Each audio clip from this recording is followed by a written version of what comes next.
cantar, no vamos a repasar los versículos hoy, pero qué bueno que me gusta que tenéis ganas de cantar y en ese sentido creo que es bueno, desde luego no olvidando nunca que la palabra de Dios debe de morar en abundancia en nuestros corazones.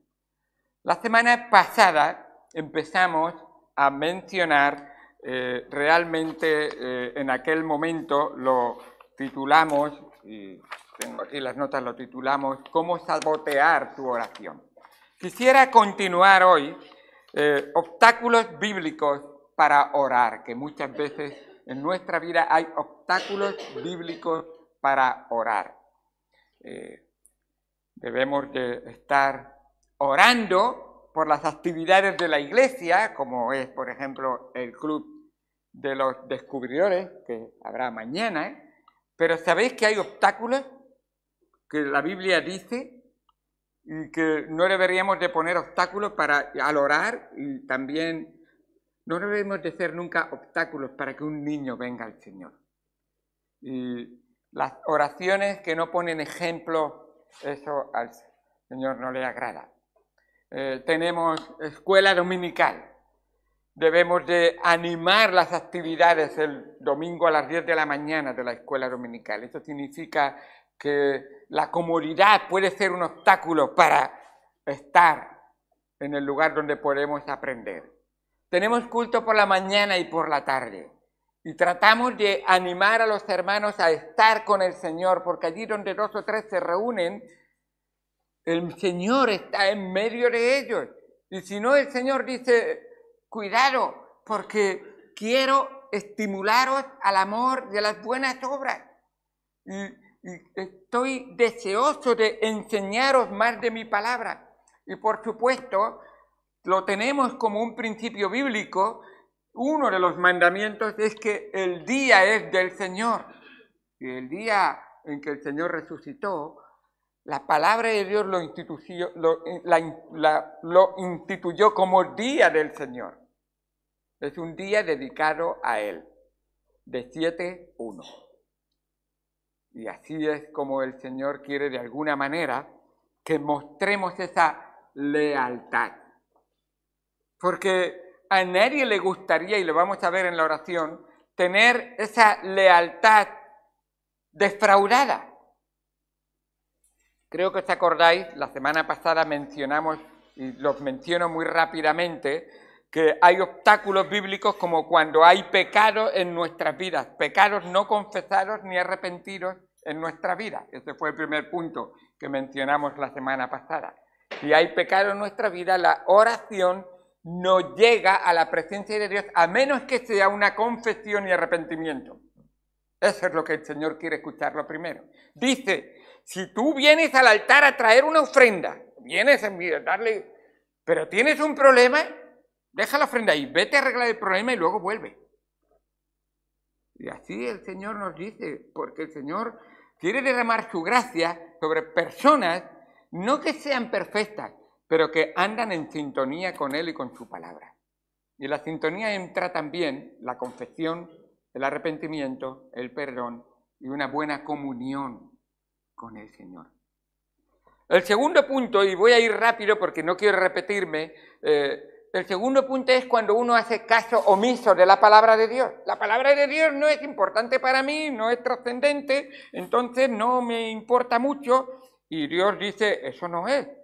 Esa lealtad a la palabra es muy importante. Dice en Proverbios 28:9, el que aparta su oído para no oír la ley, a su ley, hemos cantado, para no oír la ley, su oración también es abominable. No, yo lo que dice Dios no me importa, Dios tiene que ser a mi manera, o tiene que escucharme, o tiene que permitirme a mí, y Él sabe cómo soy yo, así que me tiene que aguantar. Y Dios dice, tu oración es abominable, no te voy a escuchar. Si mi palabra no es ley para ti, entonces no me agrada tu oración, es básicamente lo que dice Dios. En tercer lugar, miramos que orar para tu propia gloria, para tu propia jactancia. Mira, Señor, lo que yo hago. ¿Os acordáis del fariseo? Que oraba y se ponía de pie ahí en la esquina donde todos le podían ver. Miradme. doy diezmo, ayuno 3 veces a la semana y mirar todo lo que hago. Las monedicas que me sobran voy repartiéndolas a todos los pobres. Ya. Y el Señor le llamó la atención porque eso no le agradaba al Señor. Tampoco le agrada al Señor aquellos que oran para ser vistos y realmente esas oraciones no sirven para nada. Dice el texto que ya tienen su recompensa. Los que hacen vanas repeticiones. En Mateo capítulo 6 lo menciona ahí, versículos 5 al 7.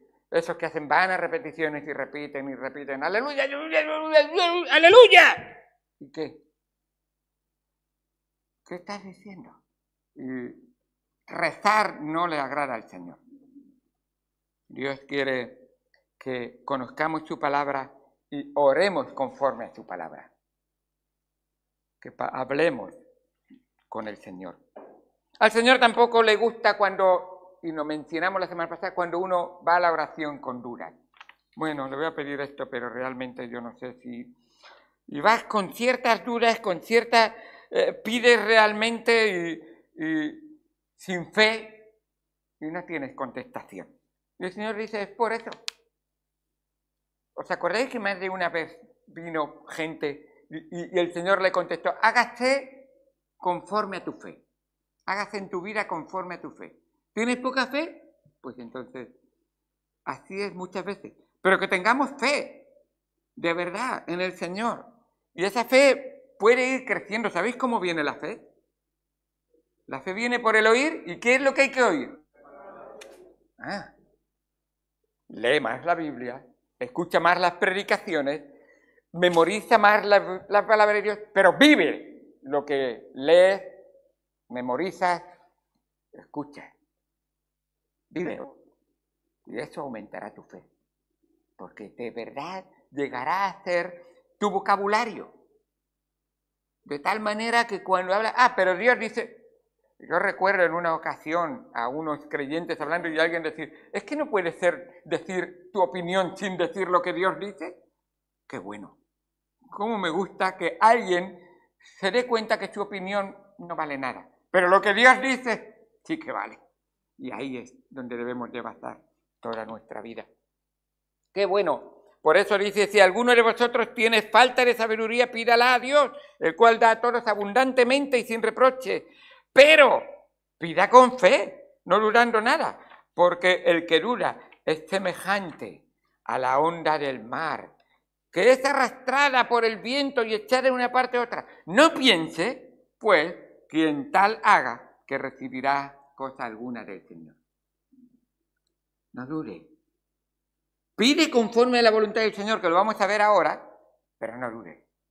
Confiando plenamente en el Señor. Y Él va a obrar poderosamente. ¿Os acordáis que la semana pasada terminé precisamente en lo que estaba mencionando hoy? Esas oraciones que pedimos egoístamente, para gastar en nuestros propios deleites, para gastar en nuestros propios beneficios, porque yo, Señor, quiero tener una casa mejor, porque yo, Señor, si tú me amas de verdad me vas a dar un Ferrari, porque yo no estoy de acuerdo en venir con un Renault, o un Fiat, o un lo que sea. No. Y el Señor dice, no, eso está siendo mal pedido. Oraciones también lo llama adúlteras. ¿Sabéis lo que es una oración adúltera? O la oración de una adúltera. Dice, una adúltera es aquella que pide, oración adúltera, pide a su marido que le dé un regalo y se va a disfrutarlo y gastarlo con sus amantes adúlteros. Esa es una adúltera. Dice Santiago, capítulo número 4, versículo 2, dice, en primer lugar, esas oraciones egoístas dicen, no tenéis lo que deseáis porque no pedís. Versículo 3. Pedid y no recibís porque pedís mal para gastar en vuestros deleites, esos gozos personales. Y entonces dice el versículo 4 de Santiago 4:4. Oh almas adúlteras, ¿no sabéis que la amistad del mundo es enemistad contra Dios? ¿Estás pidiendo a Dios para gastar en el mundo? Señor, y a veces son cosas que llaman mucho la atención. Señor, quiero que me des un buen trabajo para tener dinero, disfrutarlo. Y como no tengo tiempo, no vengo a la iglesia, por ejemplo. No tengo tiempo para ti ahora. Y el Señor dice, a ver, esa oración era para gastar en tu propio deleite. Es bueno que tengas un trabajo, pero ¿estás enfocándolo bien?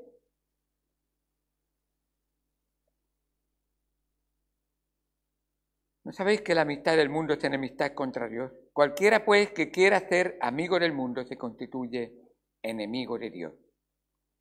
Así es.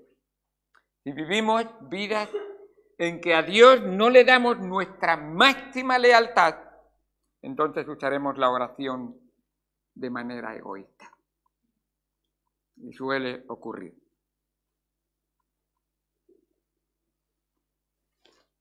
Pero hay una sexta oración que me la dejé esta es nueva, por decirlo de alguna manera, en esta predicación me refiero, y es la oración que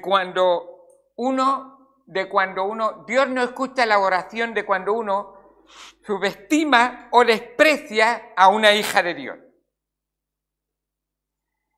Y esto tiene que ver con los matrimonios. A Dios no le gusta la oración de los matrimonios que tienen discusión entre ellos y luego quieren pedirle al Señor que Dios les escuche. Y especialmente a los maridos. Recordad que decir que el marido es cabeza de la familia significa que tiene la primera y principal responsabilidad en el hogar, delante de Dios.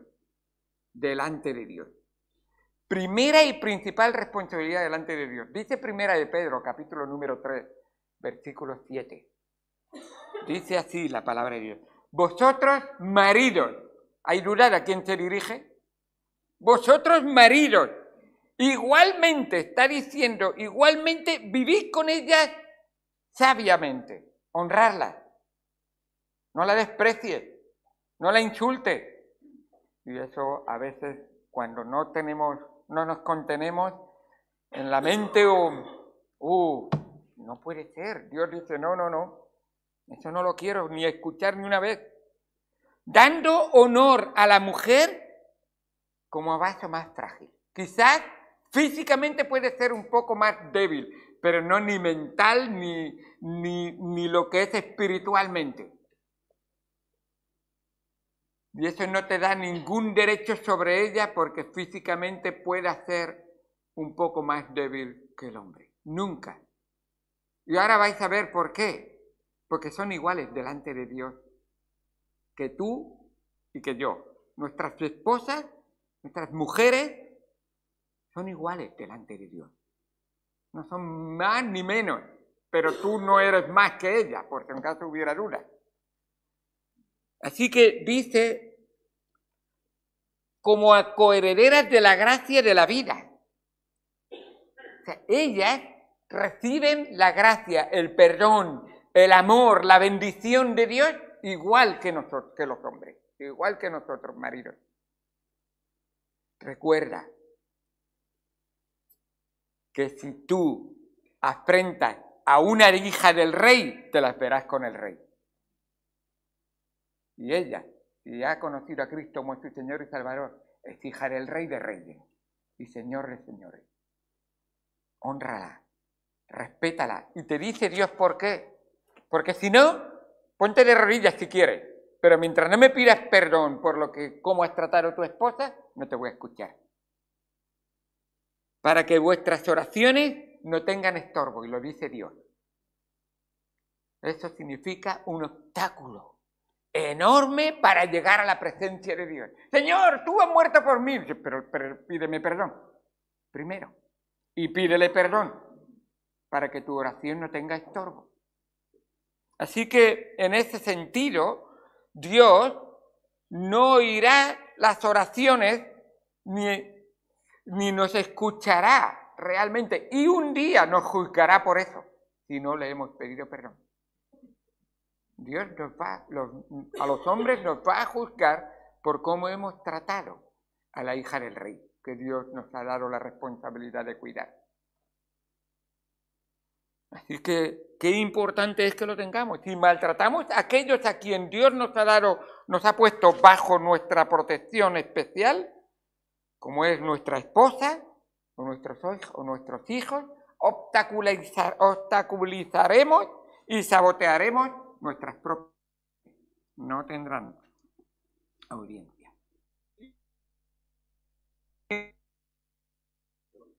Recordar que cuando uno confiesa y pide perdón al Señor, nuestro Dios es perfecto.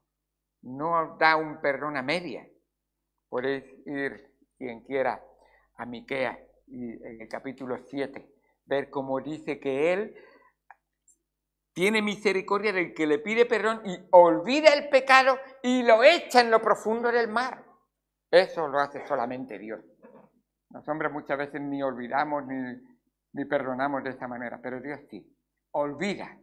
¿Sabéis lo que significa olvida? Que si yo le pido perdón por haberle gritado a mi esposa y le pido perdón a mi esposa y estoy en paz con Dios, llego al cielo y Dios no me lo recuerda. Pero si no lo he hecho, Dios dice, ¿te acuerdas? Miedo de no tener un pecado confesado, llegar a la presencia del Señor. Quiero estar en paz con Él. Quiero vivir en paz con Él. Quiero la paz de Él. Para eso le tengo que dejar al Rey, al Príncipe de Paz, vivir en mí plenamente. Sí, le hemos tenido cuando le aceptamos, pero dejarle vivir plenamente en nuestra vida es un morir cada día a nosotros mismos. Dijo el apóstol Pablo, cada día muero a mí mismo. Así es. El séptimo obstáculo para nuestras oraciones es acercarte a Dios de manera irreverente, de manera irrespetuosa, de manera que no le des honra en tus oraciones. La sanguijuela dice, dame, dame, dame, dame, dame, dame, dame, dame, y nada más que vive para chupar. Y Dios dice, no, esa no es la forma en que tú vienes a mí. Primero reconoce quién soy yo. Segundo, reconoce quién eres tú. Y entonces ven con la actitud adecuada a mí. No nos acerquemos de manera irreverente. Dice el escritor más sabio de los hombres, que nos dice la palabra de Dios que hay, Salomón, en Eclesiastés, capítulo 5, versículo 2, dice, no te des prisa con tu boca, ni tu corazón se apresure a proferir palabras delante de Dios.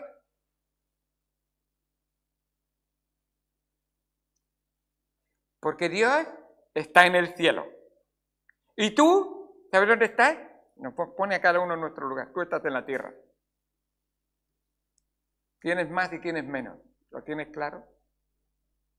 Por tanto, sean pocas tus palabras. Delante del Señor, las palabras, las justas, las adecuadas, orar conforme a la palabra de Dios, es importante. Por eso hay oraciones que Dios dice, estás siendo verdaderamente... Oramos a nuestro Padre, pero nuestro Padre está en el cielo y tiene un reino y es el Rey. Y espero que tú reconozcas, y es nuestro Rey. El Rey está por encima del súbdito. Y le debemos honra y gloria, respeto, lealtad, constancia.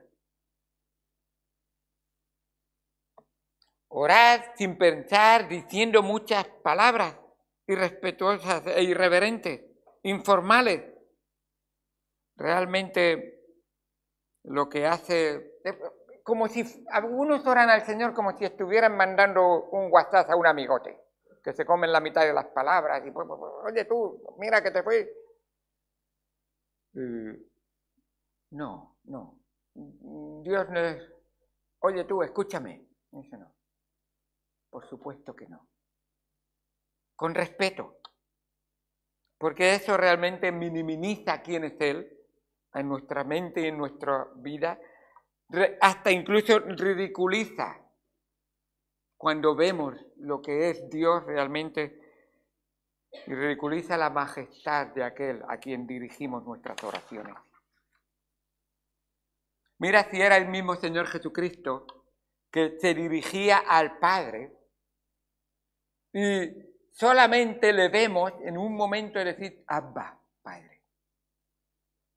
Y era el Hijo de Dios. Nunca le llamó, papito, mira que... Y tú dices, es que papito es lo mismo. Abba quiere decir, tal intimidad tengo contigo que, Padre, aquí está tu Hijo. Sé que siempre me oyes.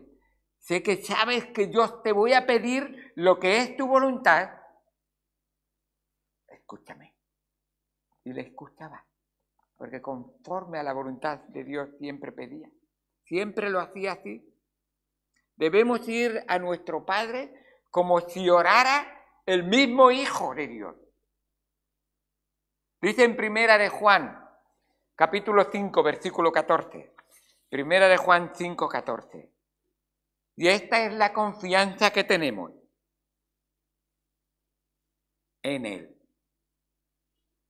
Y esta es la confianza que tenemos en Él. No que podemos pedir lo que nos dé la gana, como nos dé la gana y cuando nos dé la gana y que nos tiene que escuchar. No. Y esta es la confianza que tenemos en Él. Que si pedimos alguna cosa conforme a su voluntad, Él nos oye. ¿Sabe que hay muchas oraciones que hacemos? Pero cuando tú pides conforme a tu voluntad, Él te oye. Sí que te oye. Claro que te oye. Y quiere oírte. Así que debemos pedir, como pide el Hijo de Dios, sumisos a la palabra de Dios y pidiendo el poder del Espíritu Santo que nos guíe a toda la verdad. Sabemos que el Espíritu Santo aún así está trabajando porque Él gime con gemidos indecibles por nosotros, para que aquellas cosas que pedimos, que no entendemos o que no sabemos, para que Él interceda por nosotros, para pedir como conviene. Así es, nos dice Romanos 8. Qué bueno es ver esa obra que el Señor quiere hacer. Quisiera terminar con unas buenas oraciones que nos da ejemplos, muy buen ejemplo, el libro de Santiago. Santiago era el medio hermano del Señor Jesucristo, que no creía en el Señor Jesucristo, pero tras la muerte y resurrección del Señor Jesucristo entregó su vida de pleno a Dios y creyó totalmente en Él. Y él dice en Santiago 5, versículo número 13, dice, ¿está alguno, y estas son oraciones, ¿está alguno afligido entre vosotros va afligido? Haga oración. ¿Sabes de alguien? Y esto no son oraciones egoístas, pues te estáis dando cuenta, esto son oraciones por otro. Por eso las oraciones que a Dios le gusta escuchar son las oraciones realmente que tú le pides quizá por ti santidad, pero que estás pensando en Dios y en tu prójimo. Eso es el primero y el segundo mandamiento. ¿Sí lo ves? Entonces, si en tu oración no ves el primero y el segundo mandamiento, amarás a Dios sobre todas las cosas, entonces honrale en tu oración a Él, y no ves el segundo mandamiento que ama a tu prójimo, entonces nuestras oraciones están no siendo muy correctas, o poco correctas, o nada correctas. Puede llegar a ser. Pero dice, ¿está alguno afligido entre vosotros? Haga oración. ¿Está alguno alegre? Cante. Me alegro que habéis cantado muy bien y hemos cantado un buen repertorio. Espero que sean himnos que entren en nuestra mente, en nuestro corazón y le demos gracias al Señor a través de esos cánticos. Sigue diciendo, ¿está alguno entre vosotros enfermo? ¿Está alguno enfermo entre vosotros? Llame a los ancianos de la iglesia y oren por él. ¿Sabéis que hay oraciones que Dios quiere escuchar? ¿Sabéis de alguien que está enfermo espiritualmente? ¿Estás pidiendo oración por él? ¿Tienes algún familiar que no conoce al Señor? Está enfermo espiritualmente. ¿Tienes a alguien que tiene una enfermedad que Dios le está llamando la atención para que a través de esa enfermedad ponga sus ojos en Cristo? Pide oración por él. ¿Tienes un familiar que no conoce a Cristo? No deberíamos de faltar ni un solo día en pedir por ese familiar. Y oren por él. Y cuando dice oren, es tráelo a la iglesia. Esa petición, me refiero. Ungiéndolo, y luego está hablando también incluso que cuando hay casos concretos, Dios obra. En el año 85, Joy y yo nos casamos y el abuelo de Joy tenía 85 años en el año 85. Nació en el 1900. Entonces, ese año fue su último año de vida.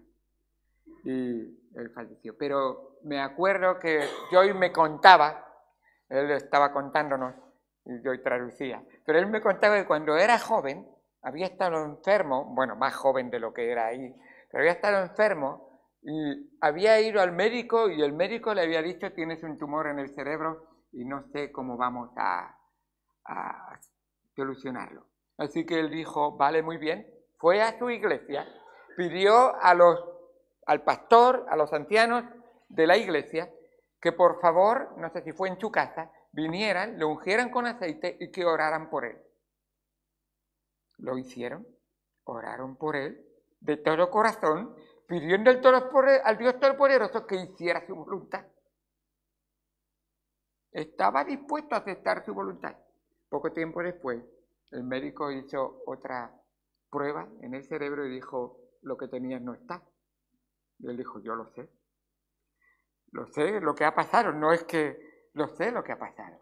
Yo tengo un Dios todopoderoso y grande que cuida de mí y cuida de todo aquel que le ama y le honra. No es obligación de Dios, pero Dios puede hacerlo si es su santa voluntad.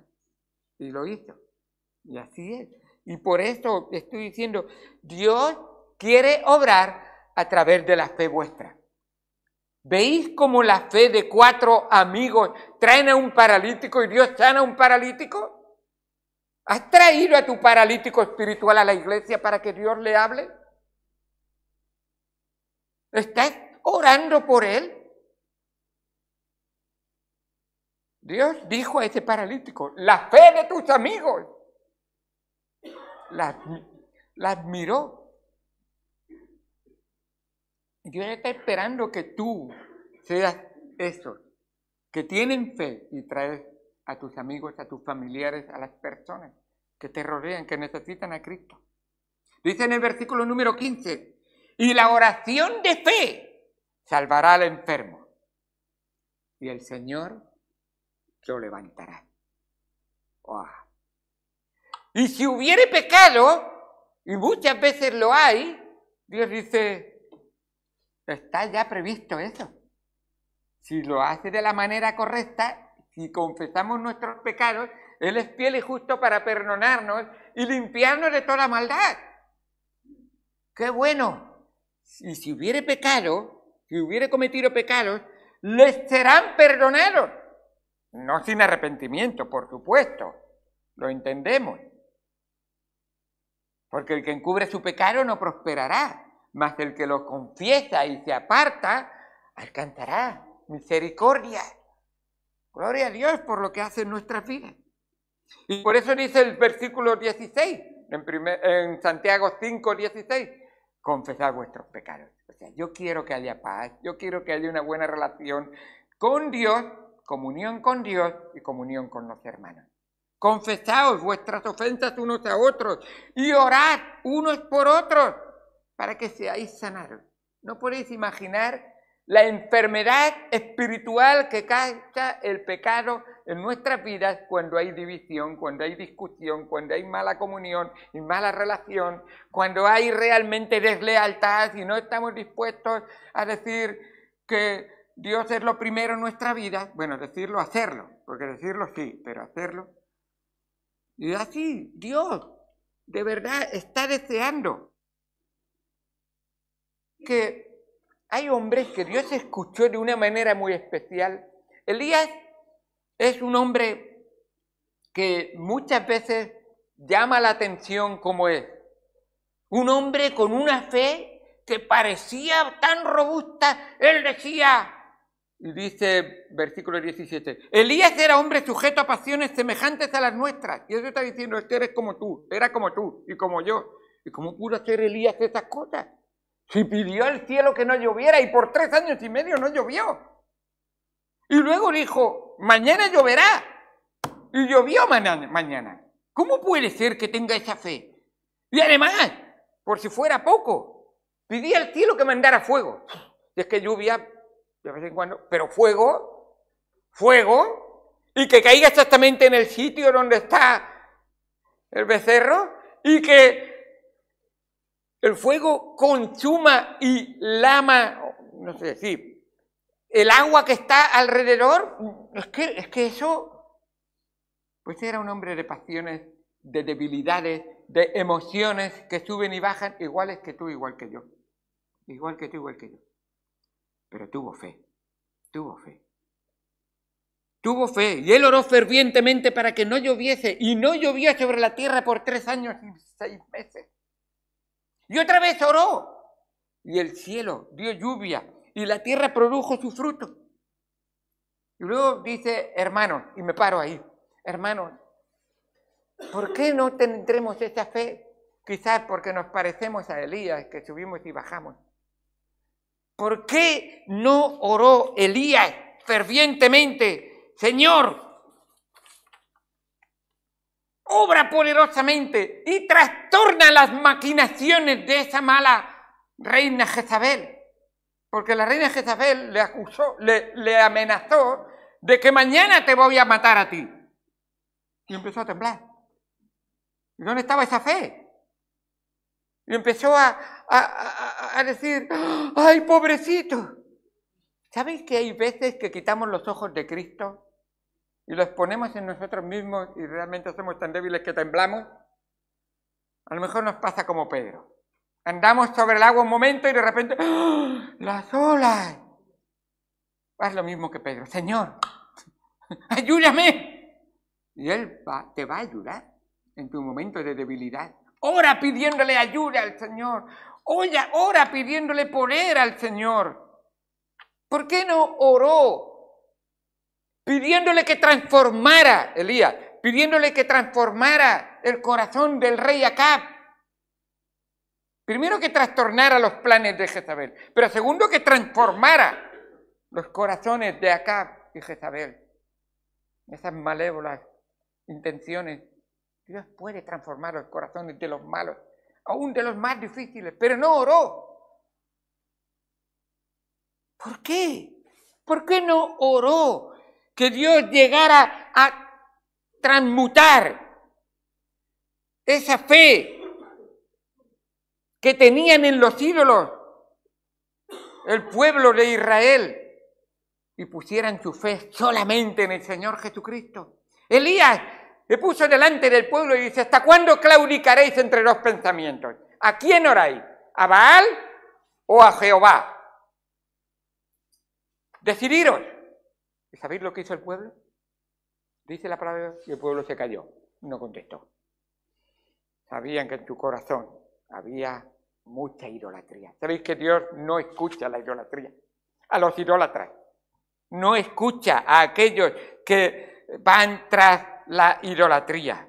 Dice Ezequiel, hijo de hombre, estos hombres han puesto sus ídolos en su corazón y han establecido el tropiezo de su maldad delante de su rostro. ¿Acaso he de ser yo en modo alguno consultado por ellos? Si tú no pones a Jehová como tu Señor y solo tu Señor y a Él solo le sirves y eres leal a Él, entonces estás teniendo ídolos en tu vida. Señor, quiero que me bendigas, quiero que me saques de este apuro, quiero, Señor, que obres en mi vida. ¿Sabéis que el Señor no ha traído ninguna prueba más grande de la que puedes soportar en tu vida? Dice en 1 Corintios 10:13, no os ha sobrevenido ninguna tentación que no sea humana, pero fiel es Dios, que no os dejará ser tentados más de lo que podéis resistir, sino que dará también juntamente con la tentación la salida para que podáis soportar. Y dices, Dios, qué bueno eres, yo sé que tú me puedes ayudar. ¿Sabéis lo que dice la siguiente frase? Si quieres que Dios te ayude, si quieres que Dios conteste tu oración, la siguiente frase dice, huid de la idolatría. Dios, yo estoy orando a ti, quita los ídolos de tu corazón. La comodidad es un ídolo. Es que me cuesta mucho levantarme, es que me cuesta mucho... No, quita los ídolos de tu vida. Quita todo aquello que es un estorbo en tu vida. El deporte es que me gusta, es que un partidico el domingo por la tarde, hombre, no, ¿cómo me voy a... No, Señor, tú en segundo lugar, no te preocupes, en segundo. Y Dios dice, no, yo no comparto lugar, yo soy el único. Y si no soy yo lo primero en tu vida, entonces tienes idolatría en tu vida. Y Dios no escucha a los idólatras. Dios quiere que vayamos a Él y escucha. Y con esto termino. La oración eficaz del justo puede mucho. Y es lo que Dios quiere escuchar. ¿Habéis sido hechos justos por la gracia de Dios? Vivís en esa justicia, practicáis esa justicia, que la palabra de Dios justa more en abundancia en nuestros corazones y sea nuestro hábito de vida, nuestro vocabulario de conversación, que sea nuestra manera de pensar y que al final respiremos oraciones a Dios que son conforme a la voluntad de Dios. Que el Señor nos ayude. Porque como yo digo, el que piense estar firme, mire que no caiga. Yo el primero que necesito doblar mis rodillas y decir, Señor, perdóname, quiero estar más fiel a ti, honrarte más y ser más conforme a tu palabra, en mi vida, en mi pensamiento y en mis palabras.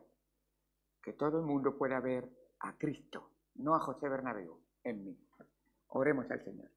Amado Señor, Dios Santo que estás en los cielos, gracias por tu palabra y gracias por lo que tú nos enseñas en ella. Queremos honrarte y glorificarte y a través de la oración es un medio fabuloso para hacerlo, pero Señor, queremos hacerlo bien. Queremos hacerlo de tal manera que te seamos leales, que te honremos, que te glorifiquemos y que aprendamos a pedir conforme a tu voluntad. Gracias por todo lo que haces en nuestras vidas, en el nombre de Cristo Jesús. Amén. Amén. Vamos a pasar a las peticiones de oración.